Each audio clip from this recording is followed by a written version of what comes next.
His name is William Prado. He is now 22-5-1 with 15 KOs. Today, March the 28th, 2015. A lot of people didn't even know Nonito Donaire was fighting, but William Prado got knocked out by Nonito Donaire today. Nonito Donaire is now 34-3 with 22 KOs. It's March the 28th, 2015. I am T Street Controversy. This is T Street Controversy Live. Now, his last fight at 122 pounds before William Prado today was against Guillermo Rigondeaux in 2013, in which he was defeated and pretty much, as fans said, exposed. I don't think so. He just lost to a boxer.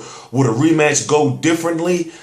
We don't know. We don't know. Me, I kind of think so, because why? Now, let me try to explain that. Maybe Donaire knows that his back may be against the ropes, and right now, Guillermo Rigondeaux is the king of the 122-pound division, and he has no plans to go to 126 pounds at 34 years old anytime soon. So having the WBA Super World, the WBO, you have Scott Quigg having the WBA regular, then you have Carl Frampton have the the IBF. You're thinking, well, what route at 122 pounds? Because right now, in my opinion, and after what happened with Nicholas Walters, he's not a and Sapiwe Vieca, he's not a 126 pounder.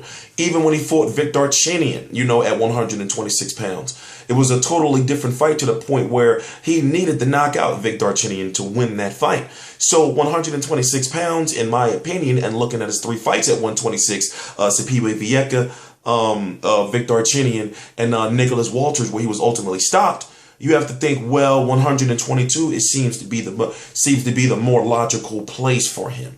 126, going against a guy like Vasil Lomachenko, going against a Johnny Gonzalez or a Gary Russell. I don't know. But 122, 122, for example, since this is just his first fight back at 122, and maybe he wants to get a televised fight at 122, to lead him on the path, maybe fight a guy like Chris Avalos. You dig me?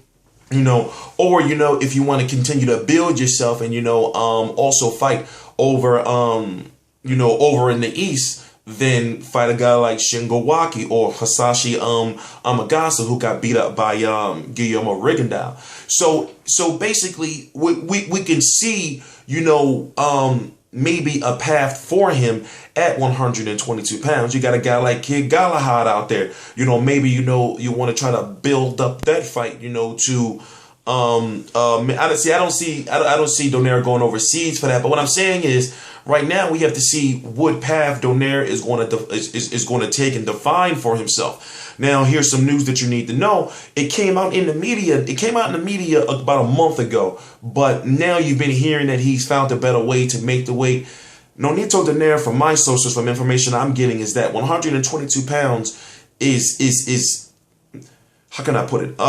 He has to go through a lot to make 122 pounds. Naturally, 126, would be much more comfortable for him.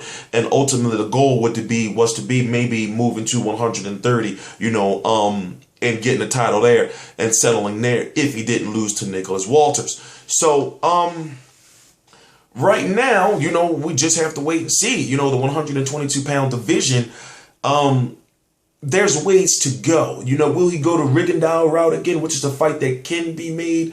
I don't think so. So, I would say, listen, try to go after Carl Frampton and Scott Quigg, if that fight doesn't happen. Or if not, like I said, continue to build yourself and build yourself back up at the 122-pound division, and, fight one of the guys that maybe one of the other guys beat already. There's no shame in that, because basically you're trying to show that, well, I'm here now, I'm here to stay, and I'm going to beat these guys that the other guys had already beat. I don't know. Basically, you should be able to understand my logic, because I can sit here all day and try to explain, and I'm going to just be confusing myself. But I am T Street Controversy. This is T Street Controversy Live. The Filipino Flash is now 34-3 with 22 KOs, defeating William Prado over in the Philippines. You can't.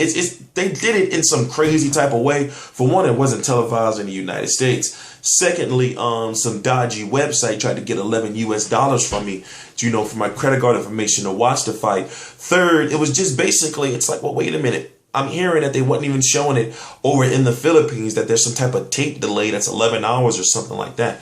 So I'm thinking, well, what was the reason for this? Nonito Donaire is a big name, and why couldn't he get any television rights? Yes, he lost his last fight, but still, people like me, an American, remember, I'm an African American, I want to see his fight. So it shouldn't be this difficult. But I am T Street Controversy. This is T Street Controversy Live. I cover every single major fight live. RealCombatMedia.com. Please subscribe.